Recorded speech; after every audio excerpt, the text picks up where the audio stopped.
Well, hey there. I'm a dad to three kids, and by far one of my favorite memories of being a dad is when I helped my kids learn how to walk.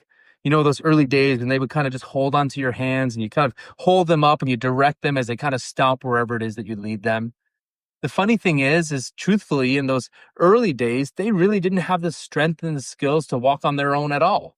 They have to hold on tight and depend completely on my ability to hold them up, to point them in the right direction and to move them forward. You know, as a dad, I did the heavy lifting, setting the pace, and making sure I was there in case they fell. That's kind of the imagery that we see in our verse today from Galatians 5:25 that says, "Since we live by the Spirit, let us keep in step with the Spirit."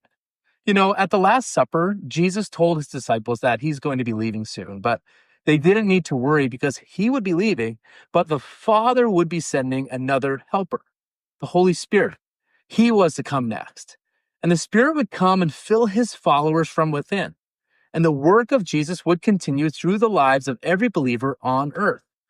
You know, Jesus promised that the Spirit would dwell within us. It would empower us. It would strengthen us and lead us in the way we should go. And so, since Christ's followers now live by the Spirit, Paul says in today's verse that we are to keep in step with the Spirit. But what does that mean? And what can we do?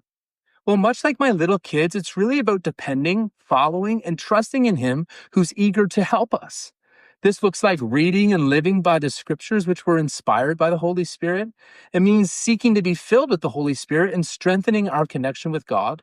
It means depending on the Spirit's leading and letting Him guide our decisions. It means not running ahead or lagging behind, but moving forward at the pace that God sets. Ultimately, it means not walking this Christian life without Him.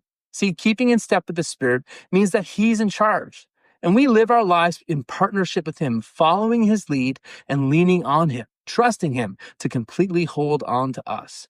And so I'm curious, as you reflect on your walk with God, are you in or out of step with the Spirit? Why not take a moment right now just to reflect on that question today?